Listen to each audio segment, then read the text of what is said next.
Hello everyone, welcome back to HardReset channel. In today's video I want to show you how to lock or unlock apps with Fingerprint on OPPO Reno 13. So first, head into settings and now scroll down until you see security and privacy. Now here, scroll down until you see device unlock. Go to fingerprint. Enter your lock screen password, and here you have app lock. Now enter privacy password, and as you can see, now if we go back, we have app lock right here in the special features.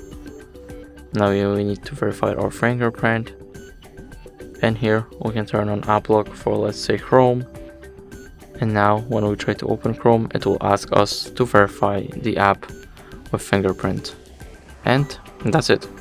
Thank you guys for watching. Make sure to leave a like, subscribe, and see you in the next video. Bye.